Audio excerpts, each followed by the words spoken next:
Hi guys, it's Spirit in the Clean Living Lab this morning, and today we're going to talk about coffee, and I'm going to give you a 10-minute recipe about how you can make your own cold brewed coffee and why you should probably do it. So I jotted down a few things here. First, everybody says it's the acid that gives people indigestion from coffee. Oh, first, let me say, for those who don't know me, I was a pharmacist for 30 years. I was in drug regulation, fraud investigation, and I've cooked up a lot of remedies in my day by hand. It's called compounding, which with drugs, they're very powerful, and I really don't agree with the process. But with food, food is our medicine is our food, and so I have the expertise to know where interactions can occur, where incompatibilities can occur, and you can't just throw stuff together. Yes, it's true that there's historic and traditional recipes for lots of stuff, and but there's also when you want to put something together that's innovative and new, like I'm working on a facelift product that basically I'm creating from scratch. I'm also going to make a salve from my medicine garden. So there's lots of things that are going to be on this channel as we get moving. I've had some setbacks, let's say. My good friend Dan Willis died Sunday, sadly. And so it's been a little bit of a grieving process for me. But today I had to make some coffee, and that's how this came up. We still got lots of other stuff. More on the plastics are coming. Oils. The oils are a big one, but it takes a little more organization and reading. So I'm working on that. But this was something that was easy for me to put together. So I had something that hopefully could benefit you guys. So if you want to learn how to make your own cold brewed coffee really quick and really healthy compared to what you get in the store, this is the place to be. So coffee. The pH of all coffees, whether they're cold brewed or hot brewed, are about 5. And that is slightly acidic. And so even though they say the acid causes all that burning and indigestion and stuff, it's not only the acid.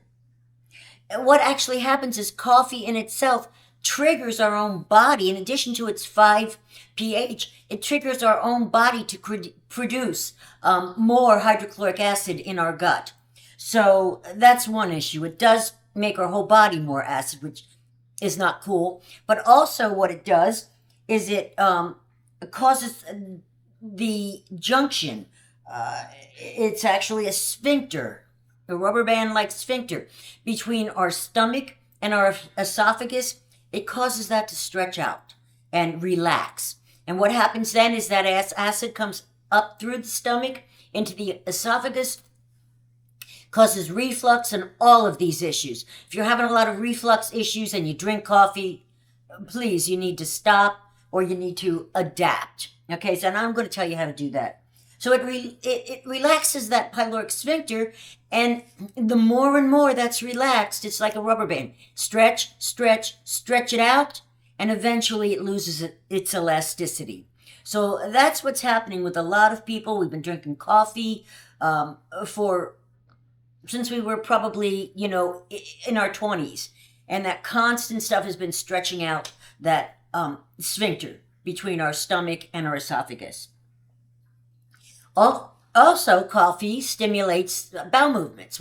A lot of people have used them in the morning for a quick bowel movement. It does work because it stimulates the gut. Problem is that there's also additional irritant compounds, hundreds of them, in coffee. And they irritate our gut. Now, I went to cold brew because I just couldn't drink it anymore. First, I stopped drinking it completely, and I may do that again. But I'm in this thing right now, and I'm a big believer that anything in a little moderation is good. And I noticed the other day I didn't have any coffee, and I only drink a little bit in the morning usually, maybe a little bit in the evening if I have to do a lot of late work. But I did notice that the other day I didn't have any coffee at all, and it was after I learned of Dan's death, and I just didn't even want to wake up, to be honest with you. And I started having withdrawal. I was tremendously tired, and I started having the caffeine withdrawal. So, use it sparingly. What I do is I fill it halfway up with milk and I make myself a latte. I'll use almond milk or coconut milk or whatever, and I fill it halfway up, use a little bit of coffee.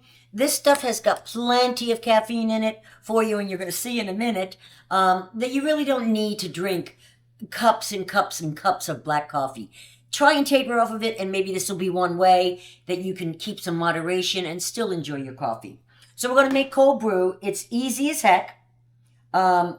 There's less acid in it, although it still is a 5 pH, around a 5 pH.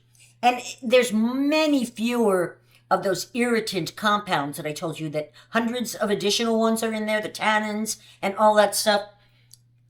So there are fewer of these irritants when it's brewed with cold instead of the heat going through that plastic coffee pot.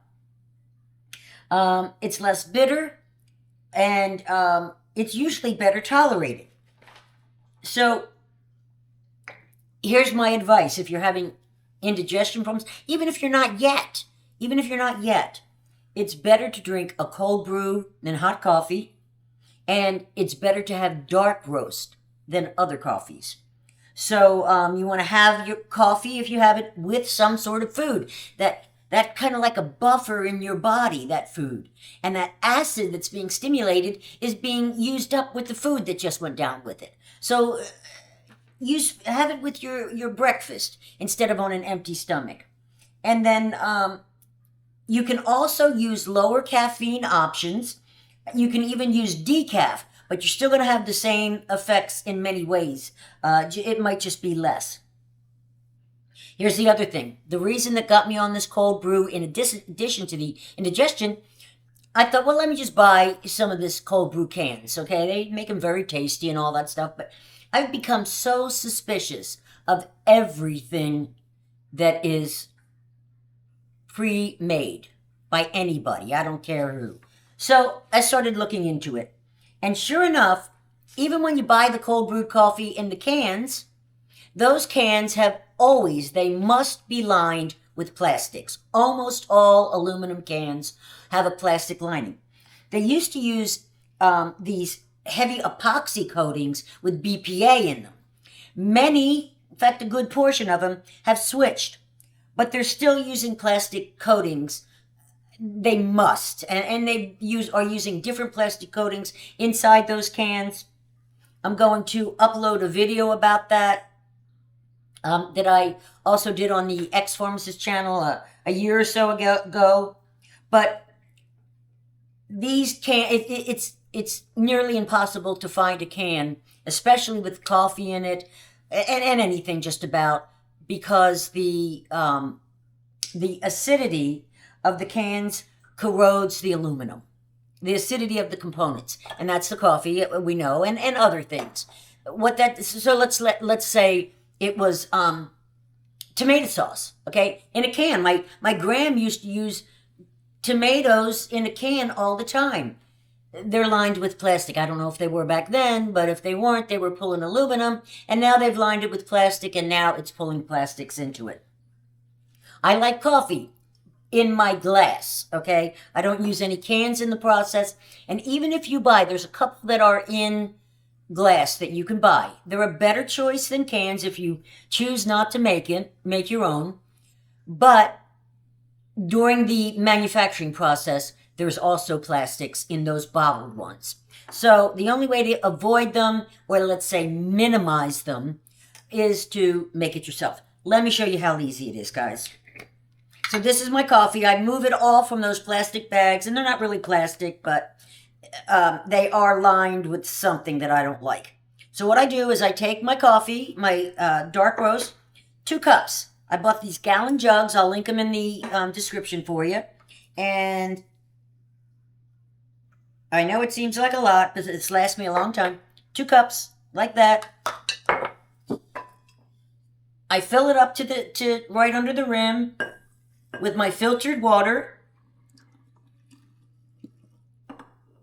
Now my filter's over there, and I don't want to move the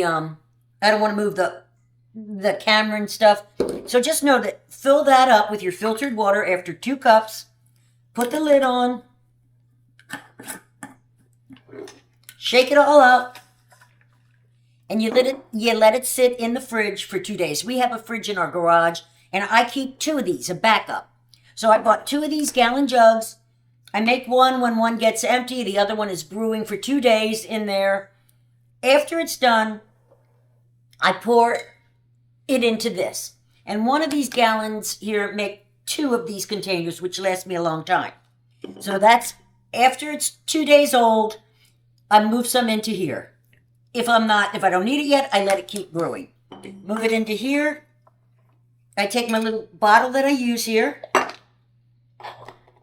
We don't want that one. We want a metal strainer. That was for my plants, sorry. I want a metal strainer. I was planting some seeds today, and I got lots of cool stuff to show you there, too. Okay, so take my metal strainer, and I simply take what I've transferred after sitting in the fridge. I just strain it because there's going to be a lot of grounds that you have to get out of there. I strain it into this.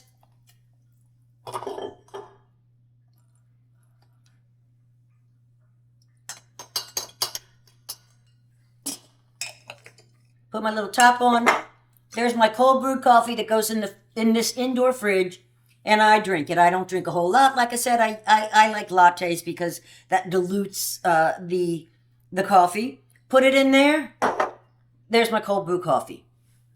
Gallon jug full of it with 2 cups of coffee. Once it's sat for 2 days, transfer it into this, and then use that to fill this up repeatedly. That's how easy it is, guys. 5 minutes to create it, sit it in the thing, and you have no plastics. You've eliminated the plastics, and you have less acidic, healthier cold brew that won't irritate your gut so much, and it's cheaper too. So there you go. That's the end of that, and trying to get back into the swing of things after the bad news this week. But now I'm going to go and I'm going to do a video for the ex-pharmacist that'll be coming up too. And there's going to be a live stream. I have really cheap instructions. I mean, not cheap. I have really easy instructions that I think the live podcast is not going to be so difficult. That will likely be tomorrow afternoon at 4 p.m. on the ex-pharmacist. We'll do a no holds barred. Just you tell me what you want. Depends on how many people, of course, are on it. It's the first one. It might not get the exposure that it needs to get enough people on it. I know the timing's rough because a lot of people work, but our evenings are so important to Tim and I. We get about an hour and a half in the evening together, so that's why I'm doing it at 4. So that's it. Don't forget to subscribe to both this and the ex-pharmacist. I think we're going to be doing great. I'm feeling better about coming out from behind the screen, although I got a little antsy and jumpy after hearing about Dan. But I think this is going to be better for the channel. We'll connect better, and overall, I'm excited about it. So see you soon. See you on the ex-pharmacist. See you again on the Clean Living channel. And I'm so grateful to every one of you. Thank you.